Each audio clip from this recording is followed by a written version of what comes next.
First ever factory outlet Mukunda jewelleries Kukatpally, Khammam, Kothapet, Somajiguda, Hanumakonda and Suchitra.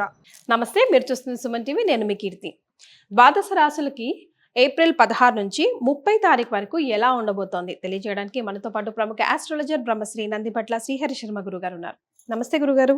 వాగర్థ విభసంపృక్తౌ వాగర్థ ప్రతిపత్తయే జగతః పితరౌ వందే పార్వతీ పరమేశ్వరౌ ఆదిత్యాయ చ సోమాయ మంగళాయ బుధాయ చ గురుశుక్ర శనిభ్యశ్చ రాహవే కేతవే నమః. శృంగేరి జగద్గురు పీఠాధిపతులకి, కంచి పీఠాధిపతులకి నమస్కారములు తెలియజేసుకుంటూ కార్యక్రమాన్ని ప్రారంభిద్దాం. ఏప్రిల్ నెలలో 16వ తారీఖు నుంచి 30వ తారీఖు వరకు ద్వాదశ రాశులలో జన్మించినటువంటి వారికి ఏ విధంగా ఉండబోతుందో తెలుసుకునే ప్రయత్నం చేద్దాం. ముందుగా గమనించాల్సినటువంటిది, వీక్షించేటువంటి సుమన్ టీవీ ప్రేక్షకులు గమనించాల్సినటువంటి అంశం ఏంటంటే, చాలామంది కామెంట్స్ రూపంలో తెలియజేస్తున్నారు, చెప్పినవి కొన్ని జరుగుతున్నాయి, కొన్ని జరగట్లేవు, కారణం ఏంటి అని చెప్పి. ప్రధానంగా శాస్త్రాన్ని అనుసరించి ఎప్పుడైనా మనం వెళ్ళాలి కాబట్టి రాశి మరియు లగ్నము రెండూ ప్రధానమే. కాబట్టి ఇక్కడ ఈ యొక్క సందేహాలకన్నిటికీ కూడాను నివృత్తి చేస్తూ ఇప్పుడు క్లియర్ కట్గా ఇంకా లోతైనటువంటి విషయ పరిజ్ఞానాన్ని ప్రేక్షకులకు అందించాలనేటువంటి సదుద్దేశంతో మనం ముందుకు వెళదాం. ముఖ్యంగా అందరికీ కూడా గుర్తుపెట్టుకోండి, జన్మ లగ్నం అని ఉంటుంది, జన్మ నక్షత్రాన్ని బట్టి రాశి ఉంటుంది. కొంతమందికి date of birth, time, place తెలియవు. కాబట్టి పేరులో మొదటి అక్షరం ఏది ఉంటుందో దానిని బేస్ చేసుకొని ఆ రాశిని మనం చూసుకోవాలి. అయితే నామనక్షత్రంలో కూడా చాలామంది పొరపాటు పడుతున్నారు. కాబట్టి ఇక్కడ వాటికి సంబంధించినటువంటిది, ఉదాహరణకి శ్రీనివాస్ అనే పేరుందనుకోండి, ఏం చూస్తున్నారు? కుంభరాశి చూస్తున్నారు, కాదు, తులారాశి చూసుకోవాలి. ఇలా కాబట్టి ఎవరైనా కానీ జన్మించిన లగ్నాన్ని ఆధారంగా చేసుకొని మొట్టమొదటిగా మనం చూసుకోవాలి. జన్మ లగ్నం తెలియని వాళ్ళు కనీసం రాశి నుంచి చూసుకోవాలి. ఈ జన్మలగ్నము రాశి రెండూ తెలియనటువంటి వాళ్ళు నామ నక్షత్రం మీదుగా చూసుకోవాలనేటువంటిది విషయాన్ని ప్రేక్షకులకు తెలియజేస్తున్నాను. కాబట్టి ఈ పట్టు నుంచి మనము లగ్నాన్ని బేస్ చేసుకొని మరియు రాశిని బేస్ చేసుకునే విధంగా తెలియజేసుకునే ప్రయత్నం చేద్దాం. ముఖ్యంగా కొంతమందికి, ఉదాహరణకి ఇప్పుడు మనం మేష నుంచి మొదలు పెడుతున్నాం కాబట్టి మేషలగ్నము, ఈ మేషలగ్నము ఒక వ్యక్తికి ఉంటుందనుకుందాం. అదే మేషలగ్నంలో జన్మించినటువంటి వ్యక్తికి కన్యా రాశి. మరి ఏ రాశి ఫలాలు చూసుకోవాలి అనేటువంటి సందేహం కూడా కలుగుతుంది. కాబట్టి ఇక్కడ నివృత్తి చూస్తూ మొట్టమొదటిగా లగ్నమే ప్రధానం కాబట్టి ఎవరు ఏ లగ్నంలో జన్మించారో ఆ లగ్నాన్ని బేస్ చేసుకునే పరిహారాలు చూసుకుంటే మీకు ఖచ్చితంగా అన్నీ సరిపోతాయి. అది గుర్తుపెట్టుకోండి. లగ్నము తెలియని వాళ్ళు అప్పుడు రాశి చూసుకోవాలి. అంటే ఒకరిది మేషలగ్నం అయి ఉండి కన్యా రాశి అయితే లగ్నాన్ని మేషలగ్నంగానే ప్రధానంగా చూసుకొని ఫలితాలు బేరీజ్ వేసుకోవాలి. లేదు కన్యా రాశి అనుకున్నప్పుడు లగ్నం తెలియనప్పుడు కన్యా రాశి నుంచి చూసుకుంటే 40% వరకు మ్యాచ్ అవుతాయి. లగ్నం నుంచి చూసుకుంటే 60 to 70% వరకు మనం చెప్పేటువంటి విషయాలు మ్యాచ్ అవుతాయనేటువంటి విషయాన్ని గమనించుకోగల ప్రార్థన.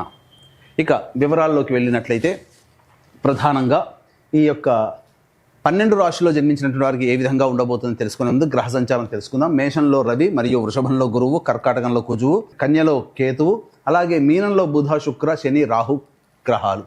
కాబట్టి చాతుర్గ్రహ కూటమి 30వ తారీఖు వరకు కూడా ఉండబోతుంది అనే విషయాన్ని గుర్తుపెట్టుకోవాలి. ఏప్రిల్ 16 to 30 మకర రాశి వారికి ఎలా ఉంటుంది గురుగారు? ద్వాదశ రాశులు లేదా ద్వాదశ లగ్నాలలో భాగంగా ఏప్రిల్ 16వ తారీఖు నుంచి 30వ తారీఖు వరకు మకర రాశి లేదా మకర లగ్నంలో జన్మించినటువంటి వారికి ఏ విధంగా ఉండబోతుందో తెలుసుకునే ప్రయత్నం చేద్దాం.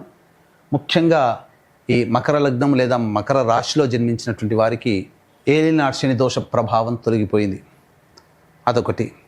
అలాగే గురుబలం అధికంగా ఉంది మరియు సంపూర్ణంగా యోగకారకుడు లగ్నాన్ని లేదా రాశిని వీక్షిస్తున్నాడు. ఈ కారణం చేత అద్భుతమైనటువంటి యోగ కాలం.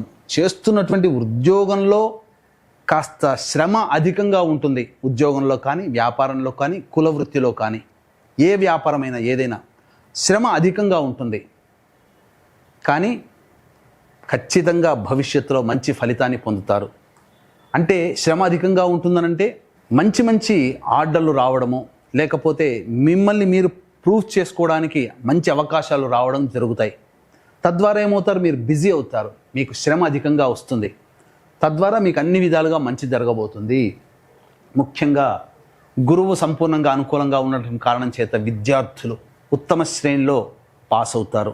వారు కోరుకున్నటువంటి విద్యాలయాల్లో ప్రవేశం జరుగుతుంది. అన్ని విధాలుగా కాంపిటేటివ్ ఎగ్జామ్స్లో సంతోషకరమైనటువంటి ఉత్తీర్ణత శాతాన్ని పొందుతారని చెప్పవచ్చు.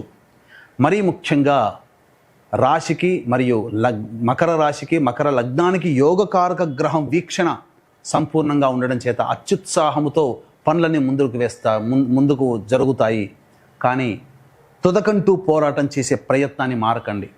ఎందుకనంటే అన్నీ బాగున్నాయి, కానీ యోగకారక గ్రహము బలహీనంగా ఉన్నటువంటి కారణం చేత ఏం జరగబోతుంది, ముఖ్యంగా మధ్యలోనే ఆ పనిని వదిలిపెట్టాల్సినటువంటి పరిస్థితి కానీ, లేదా ఆ చేస్తున్న పని ప్రారంభిస్తారు, లేదా ఏ పని మొదలుపెట్టినా మధ్యలో ఆ పని మీద ఆసక్తి తగ్గిపోతుంది.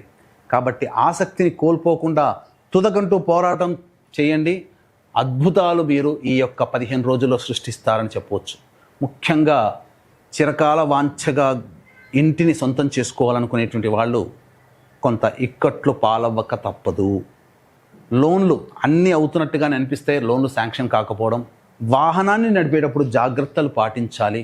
అన్నిటికంటే ముఖ్యంగా ఆత్మవిశ్వాసమే మీ పెట్టుబడి, మీ ఆయుధం అనే విషయాన్ని గమనించుకోండి. ఇదొక్కటి చాలు, అంత యోగదాయకంగా ఉంటుంది. గ్రహాలన్నీ కూడా అనుకూలంగా ఉండబోతున్నాయి. విదేశీ యానము, విదేశీ విద్యకు చేయాలనుకునే వాళ్ళు మాత్రం దేవతా అనుగ్రహాన్ని పొందే ప్రయత్నం చేయాలి.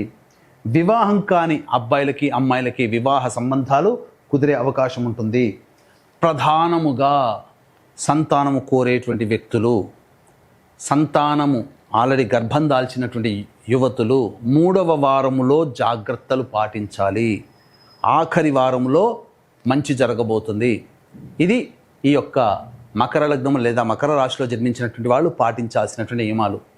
ఈ యొక్క మకర లగ్నము మకర రాశి వారే కాకుండా 12 లగ్నాలు లేదా 12 రాశులలో జన్మించినటువంటి వారికి ఈ విశ్వావసు నామ సంవత్సరం సంకల్పం నెరవేరాలి ఈ యొక్క సంవత్సరంలో. అలాగే ప్రతి నెల వాళ్ళకి గ్రహచారాలు, గ్రహగతులు మారుతూ ఉంటుంటాయి. ప్రతి నెల మారేటువంటి గ్రహాలు మీకు అనుకూలంగా ఉండాలి అనంటే మంచి మంచి కార్యక్రమాలు, దేవతా అనుగ్రహాన్ని పొందే ప్రయత్నం చేయాలి. విశ్వేశ్వరుని యొక్క ఆజ్ఞ మేర ఏప్రిల్ 18వ తారీఖు రోజున మీ సంకల్పం నెరవేరాలి. 12 నెలల పాటు మారేటువంటి గ్రహాల యొక్క స్థితిగతులకి అనుగుణంగా గ్రహానుగ్రహం కలగడం కోసం, జాతకరీత్యా ఉన్నటువంటి దోషాలు తొలగిపోవడం కోసం సంకల్ప సిద్ధి హోమాలు, సర్వదోష నివారణ పూజల హోమాలు అనేటువంటివి సంవత్సరం పాటు చేయడం జరుగుతుంది. వీటికి శ్రీకారం కాశీ క్షేత్రంలో ఏప్రిల్ 18వ తారీఖు రోజున ప్రారంభమవుతుంది. అవకాశం ఉన్న వాళ్ళు ఇట్టి మహత్తరమైనటువంటి కార్యక్రమంలో సభ్యులుగా ఎలా చేరాలనుకునే వాళ్ళు కార్యక్రమ తదనంతరం కాంటాక్ట్ చేసి పూర్తి వివరాలు తెలుసుకోవచ్చు. ఇక ఆలస్యం చేయకుండా 16వ తారీఖు నుంచి 30వ తారీఖు వరకు ఏ విధంగా ఉండబోతుంది మకర రాశి లేదా మకర లగ్నంలో జన్మించినటువంటి వాళ్ళకి తెలుసుకుందాం. 16, 17, 18వ తారీఖుల్లో అద్భుతంగా మీకు యోగదాయకంగా ఉంటుంది. అన్ని రకాల వృత్తి, ఉద్యోగ, వ్యాపార రంగంలో ఉన్నటువంటి వాళ్ళకి ధనాదాయం చాలా చక్కగా ఉంటుంది. ప్రోత్సాహం ఎక్కువగా ఉంటుంది. సంతోషకరంగా ఉంటారు. మంచి జీవితాన్ని గడుపుతారని చెప్పవచ్చు. 19, 20 తారీఖుల్లో ఖర్చులు అధికంగా ఉంటాయి కాబట్టి జాగ్రత్తలు పాటించండి. మానసికమైనటువంటి ఆందోళన అధికంగా ఉంటుంది. ఏ పని చేయాలన్నా ఆసక్తి ఉండదు. ఇది గమనించండి. 21, 22వ తారీఖుల్లో అత్యుత్సాహం ఉంటుంది, కానీ మీరు తుదకంటూ ఆ పనిని పూర్తి చేయలేరు. కాబట్టి దైవతానుగ్రహాన్ని పొందే ప్రయత్నం చేస్తూ జాగ్రత్తలు కనుక పాటించినట్లయితే మంచి ఫలితాలు పొందుతారు. విందులు, వినోదాలు కుటుంబ సభ్యులతో ఆనందంగా గడుపుతారు. పెద్దల యొక్క ఆశీర్వచనాలు తీసుకుంటారు. 23, 24 తారీఖుల్లో ప్రధానంగా సంతానంతో ఇబ్బంది పడేటువంటి వాళ్ళు జాగ్రత్తలు పాటించాలి.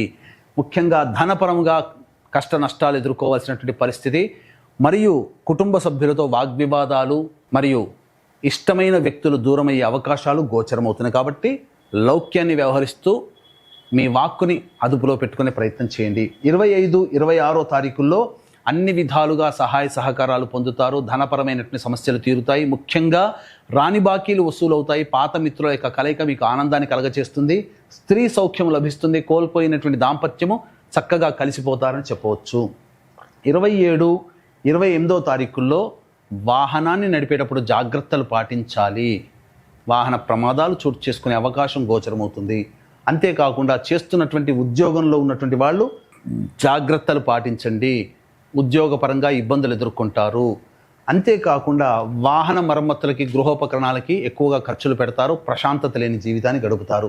29, 30వ తారీఖుల్లో వృధా కాలయాపన జరుగుతుంది. సంతానం మూలకంగా ఖర్చులు పెరుగుతాయి. అంతేకాకుండా అజీర్తి, అనారోగ్యము, ఎసిడిటీ సంబంధించినటువంటి ఇండైజేషన్ వీటి సమస్యలతో బాధపడే అవకాశాలు గోచరమవుతున్నాయి. ఏది ఏమైనప్పటికీ కూడాను అనుకున్న పనులు సకాలంలో పూర్తి చేసుకోలేకపోతారని చెప్పవచ్చు.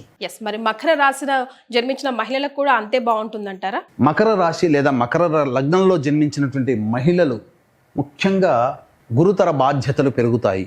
ఇంతకుముందు మిమ్మల్ని తీసిపడేసినటువంటి వ్యక్తులు మిమ్మల్ని గౌరవించి సాధారణంగా మిమ్మల్ని అక్కున చేర్చుకుంటారు. కాకపోతే బాధ్యతల నిర్వహణే సక్రమంగా చేయలేకపోవడం వల్ల ఇబ్బందికర పరిస్థితులు. ముఖ్యంగా అన్ని విధాలుగా ఆనందదాయకంగా గడుపుతారు. కానీ తుదకంటూ పోరాటం చేయలేకపోవడం వల్ల, మధ్యలోనే ఆ పనులు పూర్తి చేయలేకపోవడం వల్ల ఎదుటి వాళ్ళ యొక్క కోపానికి మరియు వాళ్ళ యొక్క చీత్కారాలకి గురవ్వాల్సినటువంటి పరిస్థితి. గర్భావతులు ముఖ్యంగా 23, 24 తారీఖుల్లో జాగ్రత్తలు పాటించండి. వివాహం కావాల్సినటువంటి అమ్మాయిలకి వివాహ సంబంధాలు నిశ్చయమవుతాయని చెప్పవచ్చు. ఆనందదాయకంగా ఉంటుంది. గృహిణులకి ఆనందకరమైనటువంటి పరిస్థితులు ఉంటాయని చెప్పవచ్చు. సో ఇంకా ది బెస్ట్గా ఉండడానికి కొంతమందికి డిస్టర్బెన్స్ ఉన్న వారికి ఎలాంటి పరిహారాలు పాటిస్తే బాగుంటుందంటారు? ఈ యొక్క మకర లగ్నం లేదా మకర రాశిలో జన్మించినటువంటి వాళ్ళు సమస్యల నుంచి బయటపడడం కోసం ప్రతిరోజు కూడా సూర్యుడికి నమస్కారం, సూర్యాష్టకం 6 సార్లు పారాయణం చేయడం, విష్ణు సహస్రనామ పారాయణం చేసుకుంటే చాలా మటుకు సమస్యలు తగ్గుముఖం పడతాయి. అలాగే శివాజ్ఞ మేర, కాశీ విశ్వేశ్వరుని యొక్క ఆజ్ఞ మేరకి ఏప్రిల్ 18వ తారీఖు రోజు నుంచి సంవత్సరం పాటు మీ యొక్క సంకల్పం నెరవేరాలి, మీ జాతకరీత్యా ఉన్నటువంటి సమస్యలు తొలగిపోవాలనే ఉద్దేశంతో సంకల్ప సిద్ధి, సర్వదోష నివారణ పూజలు, హోమాలు ప్రారంభమవుతున్నాయి. ఏప్రిల్ 18వ తారీఖు రోజున అవకాశం ఉన్న వాళ్ళు ఇటు కార్యక్రమ తదనంతరం కాంటాక్ట్ చేసి పూర్తి వివరాలు నమోదు చేసుకోవచ్చు. చాలా సంతోషం గురుగారు, ధన్యవాదాలు. సర్వం శ్రీ ఉమామహేశ్వర పరబ్రహ్మార్పణమస్తు.